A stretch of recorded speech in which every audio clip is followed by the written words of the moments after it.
Vamos lá, matemática objetiva, operações com os números reais. Gente, aqui está o início do estudo da aritmética, ok?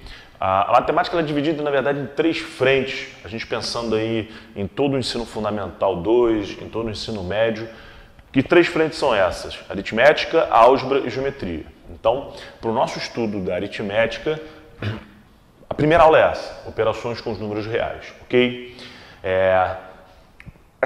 Esse início do estudo, ele tem tanto essa aula, que são as operações com os números reais, quanto a gente tem a aula também de sistemas de medida de capacidade, ok? Que inclusive as questões são muito parecidas, tá? Você vai ter várias questões de sistemas de medidas em que você vai estar trabalhando com operações básicas da matemática, ok?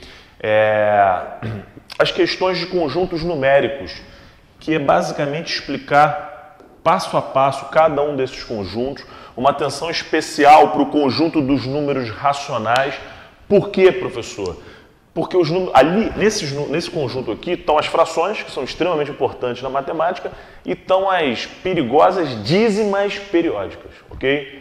Então, atenção lá no matemática objetiva, tá? A gente tem uma aula especial em que a gente trabalha todo, passo a passo, a formação e a concepção e o conceito de cada um desses conjuntos. Isso é muito importante. É uma aula à parte. E no desenrolar da aritmética, aí a gente tem as aulas de múltiplos divisores, ou seja, tudo isso que eu estou abordando aqui é o início do estudo da matemática na parte de aritmética, ok? Então, se você está se preparando bem do início, é por aqui. E outra coisa importante, no nosso site, no Matemática Objetiva, o que acontece? Você vai encontrar questões de vários níveis de dificuldade. Então você de repente fala assim, ó, eu estou começando o estudo agora, do início do beabá. Você simplesmente vai encontrar lá no nosso site a matemática básica, as questões iniciais, as questões de treinamento. E aí depois, com a evolução desse desenvolvimento das questões, aí você vai partir para as questões de vestibular, aí você vai partir para as questões de concurso público com nível mais alto, ok? Lembrando, gente, matemática objetiva é assim, a gente trabalha vestibular e trabalha concurso público, ok? Durante várias aulas da matemática, você vai atender tanto concurso público quanto a parte de vestibular em geral, ok? Por exemplo, essa parte aqui ela é muito importante para quais vestibulares, para quais concursos. Por exemplo, o Enem, né? O Enem, ele tem logo no início do conteúdo programático do Enem, aparece claramente operações com os números reais.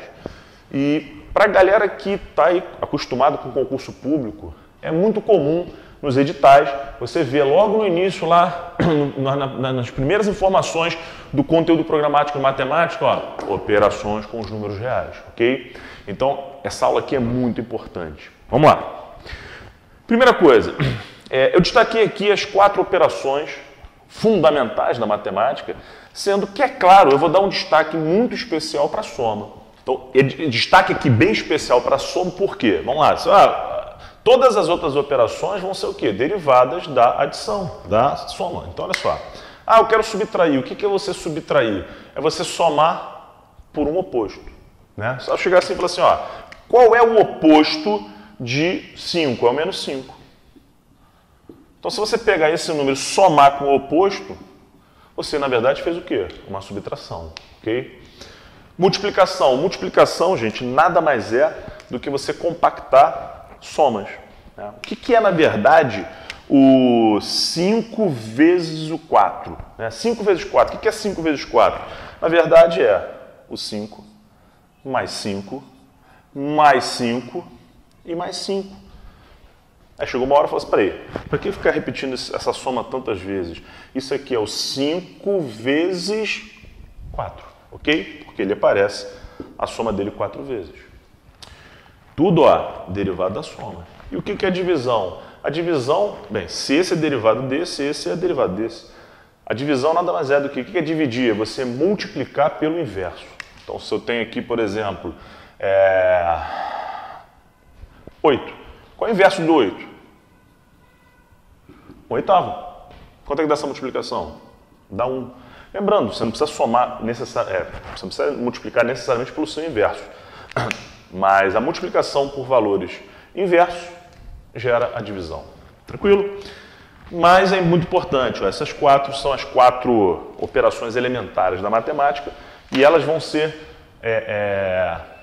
vamos dizer assim, o carro-chefe das questões, ok? Aí o nível de dificuldade da questão vai estar em relação a qual número a questão vai apresentar. Quer complicar uma questão só com essas operações básicas? Coloca, por exemplo, o número decimal, né? Você fazer multiplicação, não precisa nem ir muito longe. Você fazer subtração de números decimais, às vezes pode ser um problema, tá? Daqui a pouco a gente vai trabalhar isso aí. Agora vamos lá, vamos trabalhar esse aqui.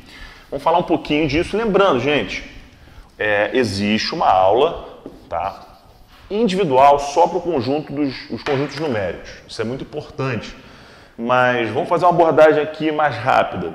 O que são o conjunto dos números naturais? São os primeiros números que a gente aprende na matemática, né? São 0, 1, 2, 3, mais infinito. Todos os números inteiros positivos, né, do 0 para frente, é o conjunto dos números naturais. O que é aí? Vamos lá, o que é isso aqui? Conjunto dos números inteiros. Essa representação da letra Z maiúscula, né? Os números inteiros vão ser os números naturais mais os números negativos. Ó, isso aqui é o conjunto dos números inteiros. Só que a gente sabe que entre qualquer dois números inteiros existem infinitos números quebrados, números racionais.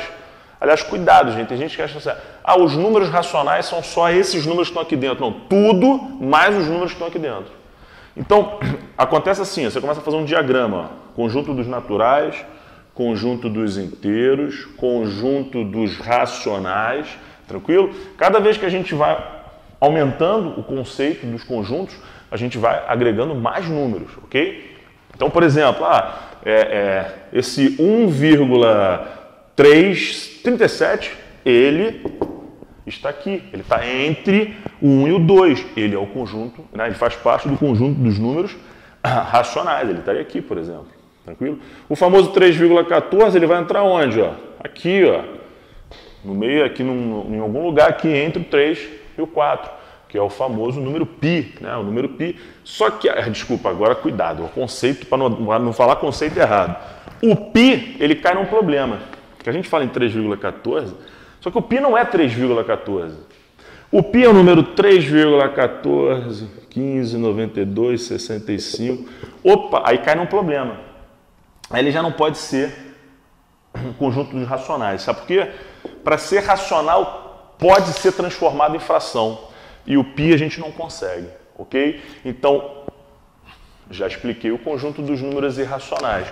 São todos os números que a gente não pode colocar, que a gente não consegue colocar na forma de fração. São as dízimas não periódicas, ok? Aliás, qualquer raiz quadrada de um número que não seja um quadrado perfeito também cai nesse aqui, tranquilo? Lembra que eu falei da aula de conjuntos numéricos, que é muito importante também, vem após essa aula aqui, praticamente. Ó, é uma aula muito importante porque lá eu vou ensinar para vocês como é que a gente transforma uma dízima periódica em fração. Lembra daquele termo fração geratriz? Né? Eu vou ensinar algebricamente como é que se faz isso. É muito importante essa aula, tá bom? Mas vamos lá. O foco dessa nossa aula vai ser a gente trabalhar com essas 4 operações, tá, fundamentais, elementares da matemática, de forma contextualizada. Então, se você pega um edital, seja de qualquer concurso, qualquer vestibular, vem escrito operações com os números reais, pensa nisso aqui, tá?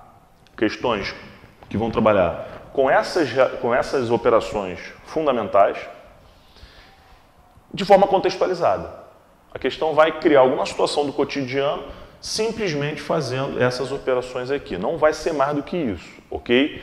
O nível de dificuldade das questões vão estar exatamente em relação a qual tipo de número, tá? Ou a quantidade de operações que a gente vai ter que fazer. Tem questão que ela se torna difícil só pela quantidade de operações que a gente tem que fazer.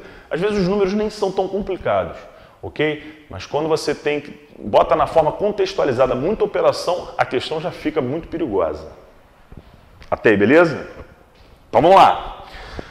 Bem, primeira coisa que eu vou fazer se está em uma operação importante, tá? Interessante, porque eu mesmo falei, né? Botou número decimal, já fica um pouco perigoso. Então, vamos pegar aqui uma situação do tipo 3,53 menos 1,721.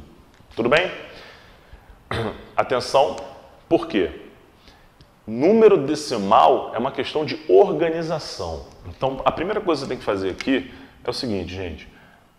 Arma a conta com vírgula embaixo de vírgula, parte inteira do número decimal alinhados. Olha aqui. Aí você vai falar assim, mas peraí, vai sobrar um número aqui, não tem problema. O que você faz com o número de cima? Você acrescenta o zero, ok? Então agora a gente armou essa operação. A gente vai fazer a conta da subtração agora normal, ok? Então aqui a gente vai ter 10 menos 1, 9. Esse 3 virou 2, subtraindo com 2 vai dar 0, tá? Agora gerou outro problema aqui, tem que puxar 1 do 3, ficou 15, menos 7, 8. E esse 3 virou 2, menos 1. Beleza? Ou seja, gente, esse é o resultado da conta. Então, existem várias questões em que o nível de acerto despenca só por causa de subtração de número decimal, por exemplo. É impressionante isso, ok? Se a gente tiver que fazer, por exemplo, uma multiplicação, você vai fazer a mesma coisa. Você vai pegar, por exemplo, o 2,735, tá? E vou multiplicar, por exemplo, por 3. O que a gente vai fazer? A gente simplesmente vai ignorar essa vírgula, a gente vai fazer a operação normal e depois a gente faz esse ajuste lá no final. Então, nesse caso aqui, a gente vai ter 3 vezes 5, 15, vai 1, 9, 10, foi 1, 21 mais 1, 22, jogo 2 para cá, 6 mais 2, 8. E aí a gente tem 3 números depois da vírgula, a gente tem que continuar tendo com esses 3 números depois da vírgula. Ou seja, terminamos essa multiplicação. Até aí tudo bem? Tranquilo? Beleza. Quando você pensa, qual é a pior situação que a gente pode ter aqui? Uma divisão de número decimal. Divisão de número decimal é perigoso.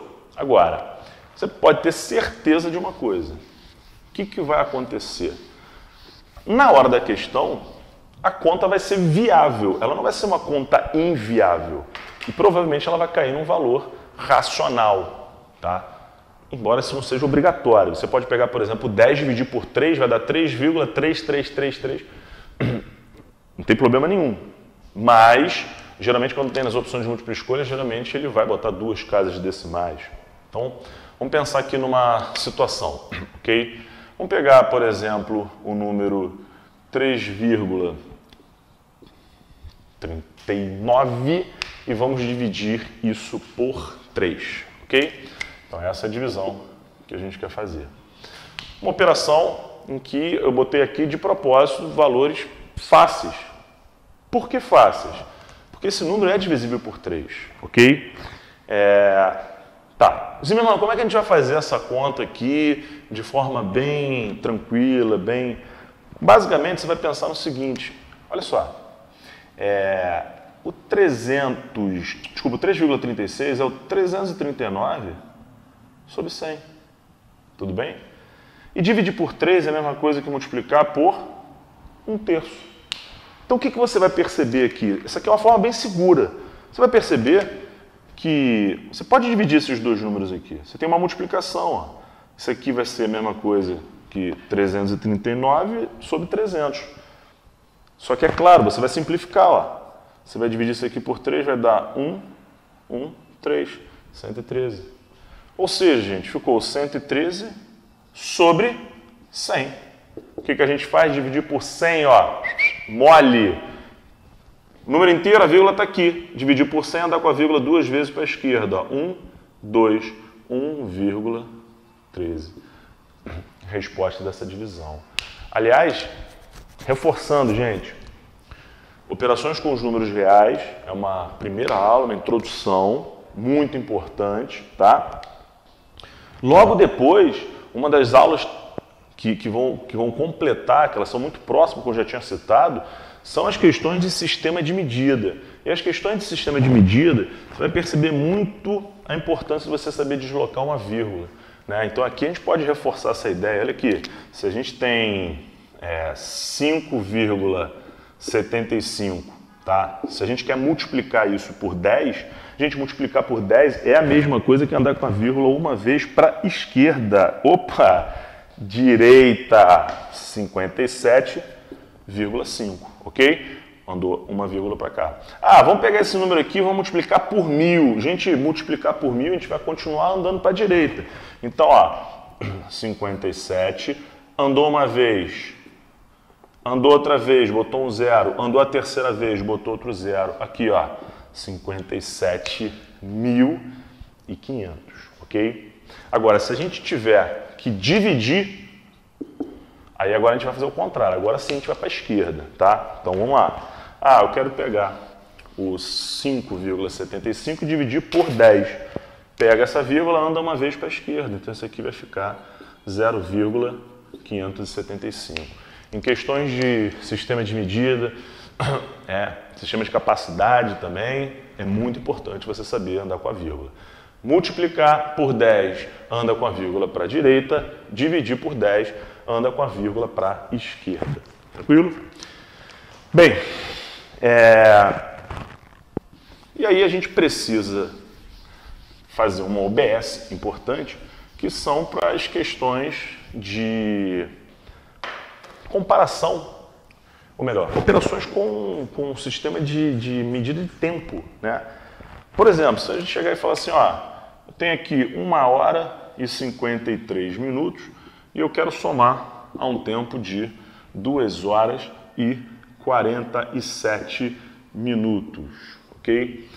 Bem, o que a gente faz nesse caso? Separa, faz a soma das horas, faz a soma dos minutos, e aí provavelmente esse tempo do minuto ele vai exceder 60, e depois você vai fazer os ajustes. Então vamos lá. Primeira coisa que a gente vai fazer aqui é já somar a parte das horas. 1 hora com mais 2 horas, nós temos 3 horas. Tranquilo? Agora, a soma dos minutos, olha aqui, gente. Jogou esse 7 para cá, 60 mais 40, 100. Agora a gente vai fazer o ajuste aqui, ó. A gente sabe que o nosso sistema de tempo, ele é sexagenal, ou seja, de 60 em 60. Então, nesse caso aqui, a gente sabe que 100 minutos é a mesma coisa que 60 mais 40. Opa, 60 minutos é 1 hora. Então, ó, joga para cá. Isso aqui vai ficar, então, em 4 horas. Esse virou hora e esse aqui continua em minutos. 4 horas e 40 minutos. Tranquilo? Gente, operações, tá? E os números que vão ser apresentados que vão determinar o nível de dificuldade da questão. Os números, lógico, e também a quantidade de operações que podem ter na questão. Isso que vai determinar o nível de dificuldade.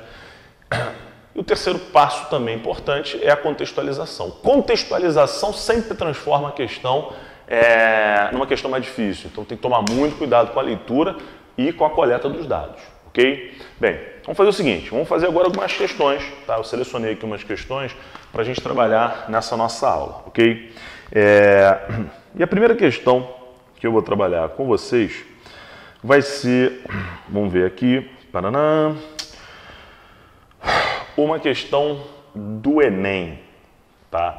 Uma questão que diz o seguinte, a capacidade mínima em BTU de um aparelho de ar-condicionado para ambiente sem exposição do sol pode ser determinado da seguinte forma. 600 BTUs por metro quadrado, considerando até 2 pessoas nesse ambiente. Ok? Próxima determinação, né? Para cada pessoa adicional nesse ambiente, acrescentar 600 BTUs. E a terceira, acrescentar mais 600 BTU, hora, né? Para cada equipamento eletrônico em funcionamento no ambiente. Vamos lá. Será instalado um aparelho de ar-condicionado em uma sala sem exposição do sol, de dimensão 4 metros por 5 metros. Gente, o metro quadrado dessa sala é importante calcular. Então, essa metragem, ó, 4 metros vezes 5, vezes 5 metros, dá 20 metros quadrados. Então, essa sala tem 20 metros quadrados. Lembrando, gente, lá na primeira determinação, o problema diz que são 600 BTUs por metro quadrado. Então, nessa primeira determinação, a gente já pode pegar os 600 BTUs e multiplicar por 20. Vamos fazer logo a parcial desse resultado. Esse 6 com esse 2 dá 12. O resto é tudo zero. 12.000 BTUs parciais, ok? A gente já sabe que vai ter que ter um pouco mais aí. Mas eu acho que o grosso da conta já está aqui. Tranquilo? Só olhando para as múltiplas escolhas, a gente já percebe que não vai ser a letra A, porque a letra A é exatamente os 12.000, mas tem mais BTUs para a gente acrescentar aí. Por quê? Porque, olha só, gente, nessa questão, ele diz que além de ter 5 metros por 4 metros, 4 metros por 5 metros, em que permaneçam 4 pessoas. Espera aí, esses 600 BTUs da primeira determinação era para 2 pessoas. Nós temos mais 2 pessoas adicionais. Ou seja, gente, nós temos que pegar 600 BTUs para cada pessoa adicional. Então agora a gente tem que pegar esses 600 e multiplicar por 2. Então agora nós vamos para 1.200 BTUs a mais. Então nós já estamos com 13.200, ok? E para fechar, a terceira determinação diz acrescentar mais 600 BTUs para cada equipamento eletrônico em funcionamento. E no fechamento do enunciado, o problema fala que vai ter um aparelho de televisão, ou seja, gente, tem que acrescentar mais 600 BTUs. Estou multiplicando por 1, porque só vai ser a televisão, ok? E aí a gente fecha em 13.800. 13.800 BTUs. Resposta certa, letra D, de dado. Bem, fazendo uma análise, a gente percebe aqui em que a gente basicamente trabalhou com multiplicação, ok? 3 vezes. 3 vezes. Então, fomos coletando, 4 vezes. Fomos coletando através do enunciado, né? Enunciado do Enem longo, extenso, em que a gente foi extraindo aos poucos dentro da interpretação, em que basicamente a gente só utilizou a multiplicação de valores naturais. Tranquilo? Beleza, vamos lá. Vamos então agora para a próxima questão. E a nossa próxima questão, vamos ver aqui, vai ser uma questão de concurso público. Uma questão de uma banca muito famosa, que é a Fundação Getúlio Vargas, ok? E essa prova que foi realizada esse ano, inclusive, 2019, para a Prefeitura de Salvador, ok? Questão bem interessante, uma questão de conceitos aritméticos importantes, de operações com os números reais. A questão diz, Gisele quer guardar para os seus 101 mangás, e o problema diz o que significa mangá, histórias em quadrinhos japonesas, em um pequeno gaveteiro com 7 gavetas. Em cada gaveta cabem, no máximo, 20 mangás. É correto afirmar que... Gente, essa questão é interessante porque, pelo enunciado, ela é muito simples. Só que as opções de múltipla escolha tornam ela perigosa. Então, eu vou ler as opções de múltipla escolha. Letra A. Uma gaveta ficará vazia. Peraí, lembrando que a gente tem 101 mangás, ok? Nós temos, vamos escrever aqui, ó, para a gente não se perder. 101 mangás, 7 gavetas, 7 gavetas, ok? Sendo que no máximo em cada gaveta cabem 20 mangás. Informação do problema. Gente, lembrando, se a gente quisesse, por exemplo, pegar a primeira gaveta, já encher totalmente ela, a segunda também, você ia perceber, por exemplo, que 5 gavetas cheias ia ficar sobrando um mangá, porque 5 vezes 20 dá 100, né? Então, no primeiro momento, a gente pensa exatamente nisso, né? Vamos encher no máximo as gavetas, vai dar 5 gavetas cheias e uma gaveta e um mangá sobrando para 2 gavetas ainda vazias que tem disponíveis, tá? Essa é a situação que a gente tem. Olha as opções de múltipla escolha. Letra A diz, uma gaveta ficará vazia. A gente é obrigado a fazer essa arrumação do jeito que eu falei? Pegar 20, pegar logo a primeira e botar o máximo dela, a segunda botar o máximo? Não. A gente pode botar isso de várias maneiras. Então a gente não tem como garantir de maneira nenhuma que essa gaveta ficará vazia. Ou seja, essa questão de concurso público, a Fundação Getúlio Vargas, ela tem uma tradição muito grande em relação a questões de raciocínio lógico, ok? E essa questão tem muito de raciocínio lógico. Letra B, 5 gavetas ficarão com 20 mangás. Bem, é uma situação possível, mas a gente tem como garantir exatamente isso? A gente poderia, por exemplo, não botar o máximo em relação às suas gavetas. Quer ver um exemplo? Se a gente pegasse o 101 e dividisse por 7, vamos fazer essa conta. 101 dividido por 7, alô galera da calculadora, hein? Começa a eliminar a calculadora. Na hora do estudo, para poder fazer mais questões, muitos alunos têm o hábito de ficar com a calculadora do lado. Quando chega na hora da prova, você começa a perceber que você não está bom em conta, não está rápido, acaba perdendo tempo, fica inseguro, começa a eliminar um pouco a calculadora. Hein? Então vamos lá, fazer a conta aqui. Como é que a gente faz essa conta? Vamos lá.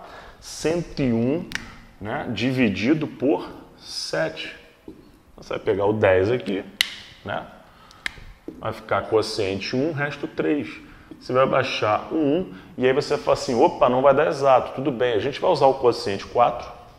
4 vezes 7, 28, resto 3. Opa! Então, olha a situação que pode acontecer aqui. A gente pode simplesmente colocar 7 gavetas com 14, elas não estão na sua capacidade máxima, e ainda sobram 3 elementos. Aliás, isso aqui que eu fiz aqui é uma operação muito importante, né? Na divisão, dividendo, divisor, quociente e resto, ok? Gente, esse resto aqui, esse dividendo, esse divisor e esse quociente, eles têm uma relação entre eles. E que relação é essa? Quociente vezes o divisor mais o resto é igual ao dividendo. Você pode escrever isso. Quociente vezes o divisor mais o resto é igual ao dividendo. Foi o que eu fiz aqui, ó. 14 vezes 7 mais 3, que dá exatamente o total de 101 mangás. Isso aqui é uma outra situação possível. Então, em vez de você começar a botar logo o máximo na primeira, o máximo na segunda, você podia ir colocando 1, 2, 3, 4, você ia completando aos poucos. Você ia ficar com 7 gavetas com 14 e iam sobrar 3 mangás. Então, eu acho que a gente tem mapeado todas as situações possíveis. É só analisar qual é a resposta que realmente vai ser verdadeira. Então, repetindo a letra C, cada gaveta terá... Não, volta. Na letra B, 5 gavetas ficarão com 20 mangás. Pode acontecer isso, mas pode acontecer essa situação aqui, né? 7 gavetas com 14, então não dá para garantir que 5 gavetas vão ter 20 mangás. Letra C, cada gaveta terá pelo menos um mangá. Não. Naquela primeira composição que eu falei, botar 20, 20, 20, 20, vai chegar no final que a gente vai ter 5 gavetas, né? Lembrando, 20 vezes 5 dá 100. Então a gente pode ficar com 5 gavetas completamente cheias e sobrar um mangá aqui só. E ainda vai ter 2 gavetas vazias e um mangá sobrando. Ou seja, tem como a gente dizer que a letra C é verdadeira? Cada gaveta terá pelo menos um mangá? Não. Nessa composição de botar o máximo nelas, nós vamos ter com certeza uma gaveta vazia, tá? Então não pode ser letra A, nem letra B, nem letra C. Vamos para a letra D. Opa, pelo menos é muito bom para esse tipo de respostas, hein? Pelo menos uma gaveta ficará com mais de 14 mangás. Achamos o gabarito, olha aqui. Por essa conta, né? 14 vezes 7 seria o caso